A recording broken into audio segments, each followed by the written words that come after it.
دوسرے حصے کے اندر یہ جو پیشے ور گداگر ہوتے ہیں، منگتے ہوتے ہیں، سوالی ہوتے ہیں، ان کی اسلام نے بڑی مذمت کی ہے، اس کے متعلق بیان ہوگا۔ اور تیسرے حصے میں اس آیت مبارکہ کی تفسیر اور حقیقی جو فقراء ہیں ان کی علامات بیان کی جائے گی، تاکہ ہمیں پتہ چلے کہ ہم جس کو اپنا حلال پیسہ دے رہے ہیں وہ اس کا مستحق بھی ہے یا نہیں ہے۔ تو آج کی جو مجلس ہے اس کے اندر اپنے ہاتھ کے ساتھ کمائی کی جو فضیلت ہے اس پر بات ہوگی۔ اسلام سے پہلے جو ادیان تھے ان کے اندر اپنے ہاتھ سے کمائی کرنے کی کوئی خاص اہمیت نہیں تھی۔ یہ یہودی تھے، عیسائی تھے، نصرانی، ان کے اندر جو آدمی اللہ والا ہوتا تھا، اللہ والا اسی کو شمار کیا جاتا تھا جو دنیا سے بالکل کٹ کر اپنا جنگلوں کے اندر ڈیرا ڈال دیتے۔ راہب جو ہوتے تھے عیسائیوں کے، یہودیوں کے، یہ وہی ہوتے تھے جو اپنا جنگلوں کے اندر اپنا وقت گزارتے تھے۔ ان کا کام صرف اور صرف اللہ کی عبادت تھا، بس باقی دنیا کے معاملات کے ساتھ ان کو کوئی سروکار نہیں تھا۔ دنیا کے اندر لوگ کیا کرتے ہیں، شادی ہے، نکاح ہے، اس طرح کے معاملات ان کا کوئی تعلق نہیں تھا۔ لیکن ان کا جو گزر بسر ہوتی تھی وہ نذرانوں اور عطیوں پر ہوتی تھی۔ لوگ آ کر ان کو اپنا پیسہ دے جاتے تھے تو وہ ان کو استعمال کر کے اپنا جو ہے زندگی گزارتے تھے۔ لیکن اسلام نے پہلے دن سے ہی اپنے ہاتھ کے ساتھ کمائی کی فضیلت بیان فرمائی ہے۔ حدیث پاک میں آتا ہے کہ ایک مرتبہ حضور علیہ السلام کو ایک آدمی نے سلام کیا، اس کے ہاتھ میں چھالے تھے اور نشانات تھے۔ حضور نے پوچھا کہ یہ کیسے ہوئے ہیں؟ اس نے کہا یا رسول اللہ صلی اللہ علیہ وسلم، غریب آدمی ہوں، میں اپنے ہاتھ سے محنت کر کے کماتا ہوں، مشقت کی وجہ سے تکلیف مشقت جو اٹھاتا ہوں اس کی وجہ سے میرے ہاتھوں پر نشان پڑ گئے ہیں۔ حضور علیہ السلام نے اس کے ہاتھ کو قریب کر کے چوما اور فرمایا الکاتب حبیب اللہ، اپنے ہاتھ کے ساتھ حلال رزق کمانے والا اللہ کا دوست ہے۔ ایک اور واقعہ آتا ہے کہ ایک مرتبہ ایک صحابی کو حضور نے دیکھا کہ وہ لوگوں سے مانگ رہے ہیں۔ حضور نے پوچھا کہ کیا آپ کے پاس کچھ ہے، کوئی سامان وغیرہ؟ انہوں نے کہا کہ جی ہاں، میرے گھر میں ایک ٹاٹ ہے اور ایک وہ برتن ہے۔ حضور نے فرمایا کہ ان کو لے آؤ۔ وہ صحابی گھر سے جا کر وہ لے آئے۔ حضور نے فرمایا کہ ان کو کون خریدے گا؟ ایک صحابی نے عرض کیا کہ میں 1 درہم میں خریدوں گا۔ حضور نے فرمایا من یزید علی درہم، 1 درہم سے زیادہ کون دے گا؟ ایک دوسرے صحابی کھڑے ہوئے، انہوں نے عرض کیا کہ یا رسول اللہ میں ان کو 2 درہم میں خریدتا ہوں۔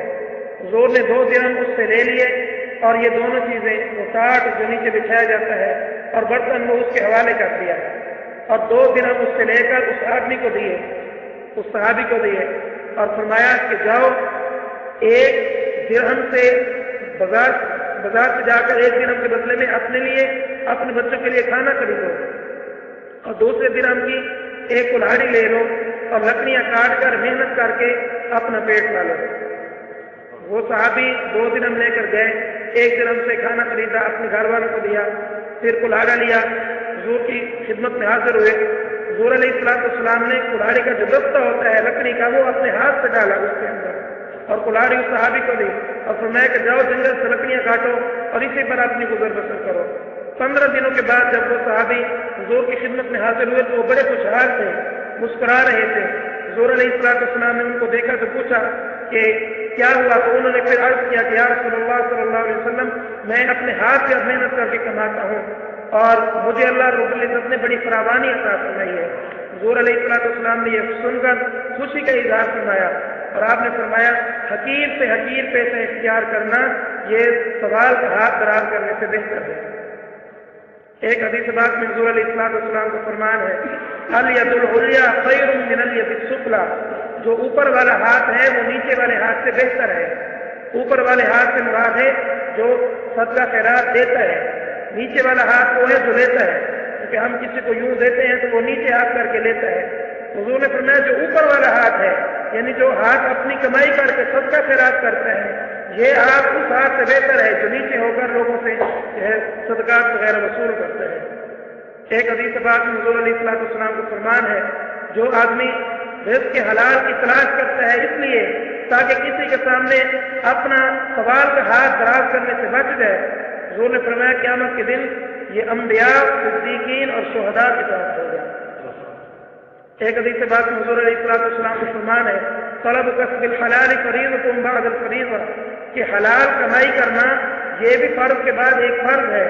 جیسے اللہ نے ہم پر نماز فرض کی ہے، روزے فرض کیے ہیں، عبادات فرض کی ہیں، ہم یہ کرتے ہیں، یہ ضروری ہیں، تو اسی طرح فرض کے بعد یہ بھی ایک فرض ہے کہ ہم اپنے ہاتھ سے محنت کر کے کما کر کھائیں اور لوگوں کے سامنے جو ہے اپنے سوال نہ کرتے پھریں۔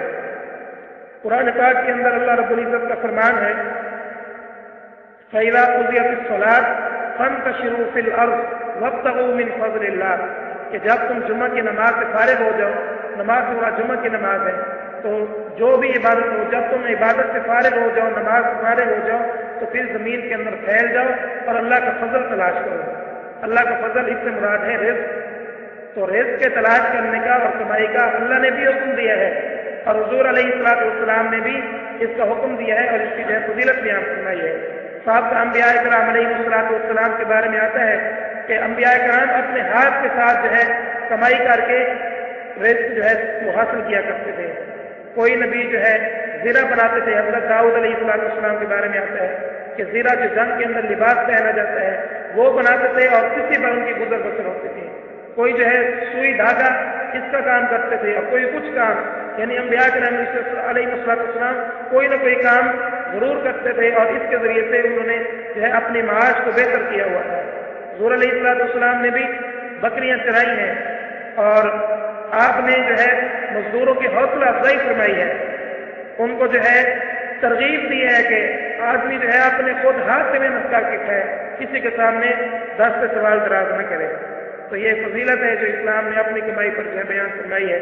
باقی غداگری کی کیا مذمت ہے اور کسی کے سامنے اپنا دست سے سوال دراز کرنا کہ مجھے کچھ دے دو اگر ضرورت نہ ہو تو، اس کی کیا مذمت ہے، یہ انشاءاللہ کل ہے۔